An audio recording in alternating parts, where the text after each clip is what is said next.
భక్తుల మనోభావాలను అనుగుణంగా పనిచేయాలని ఉమా మార్కండేయ స్వామి ఆలయం నూతన పాలక వర్గానికి రాజమహేంద్రవరం సిటీ ఎమ్మెల్యే ఆదిరెడ్డి శ్రీనివాస్ సూచించారు. రాజమహేంద్రవరం సిటీ నియోజకవర్గం పరిధిలో దేవతా శాఖ ఆధీనంలో ఆలయాలకు వరుసగా కమిటీలు వేయడం జరుగుతోంది.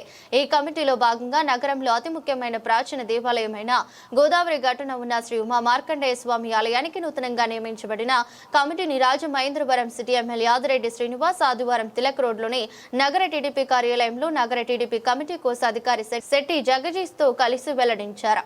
కార్యక్రమంలో పార్టీ నాయకులు కార్యకర్తలు పాల్గొన్నారు.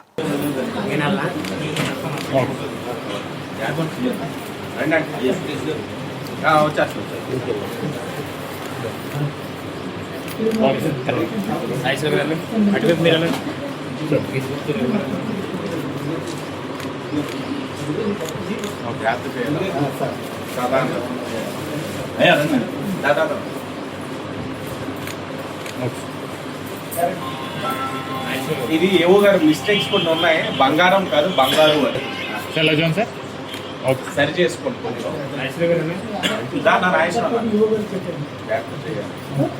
మంచి అవకాశం.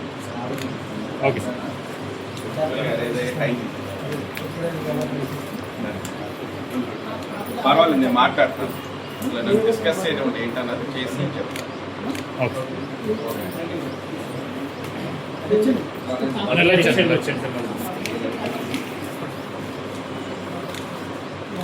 ప్రమాణ స్వీకారం ఏ డేట్ పెట్టుకున్నారు? 14 నాయుడు నోట్ చేసుకున్నారు. హితకారిని 3వ వారం ఎవరు? కోయిల్ రావణ గారు. ఏది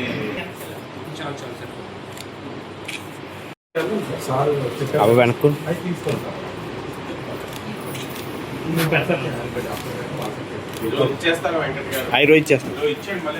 రాజమహేంద్రవరం సిటీ నియోజకవర్గంలో ఎండోమెంట్స్ కమిటీల్లో కల్లా ఎంతో ప్రతిష్టాత్మకమైనది ఉమా మార్కండేయ స్వామి టెంపుల్. పుష్కరాలు ఆ స్వామి వారి యొక్క సన్నిధిలోనే జరుగుతుంది. సన్నిధి అంటే ఆయన యొక్క చుట్టుపక్కలే జరుగుతుంది. అలాంటి ఒక ఉమా మార్కండేయ స్వామి టెంపుల్ కమిటీని ఈ రోజున కూటమి ప్రభుత్వం అధికారికంగా అనౌన్స్ చేసుకోవడం జరుగుతూ ఉంది. చైర్మన్గా మదన్ సింగ్ రాజ్ పురోహిత్ గారు, తెలుగుదేశం పార్టీ. అలాగే మెంబర్స్గా నాగేశ్వరరావు పెంజాల, తెలుగుదేశం పార్టీ. రాజ పురోహిత్ బ్రాహ్మణ్ సింగ్, బీజేపీ నుంచి. రూప్ సింగ్ రూప్ లేదులేండి,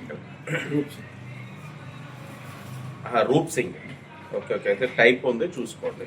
అలాగే రవి కుమారి గారు, జనసేన.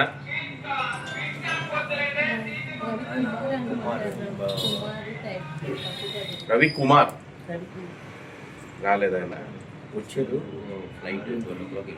ఫ్లైట్.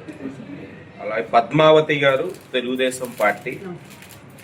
సేనాపతి సత్యనారాయణ గారు, తెలుగుదేశం పార్టీ. గ్రంథి సువర్చల గారు, తెలుగుదేశం పార్టీ. లీలావతి పుచ్చల, తెలుగుదేశం పార్టీ. దీపికా బంగారు, తెలుగుదేశం పార్టీ. గొంగాడ సురేష్ గారు, తెలుగుదేశం పార్టీ. గౌతమి గారు, Janasena party. X officer member కింద నీలకంఠ శర్మ గారు. మొత్తం కలిపి 12 మందిని ఈరోజు అధికారికంగా అనౌన్స్ చేస్తా ఉన్నాం. ఈ కమిటీ వచ్చే పుష్కరాలను కూడా చాలా ప్రతిష్టాత్మకంగా నిర్వహించాల్సిన అవసరం ఉంది. నిర్వహిస్తారని ఆశిస్తూ అతి దగ్గరలో అధికారికంగా ప్రమాణ స్వీకారోత్సవ కార్యక్రమం కూడా చేయబోతాం.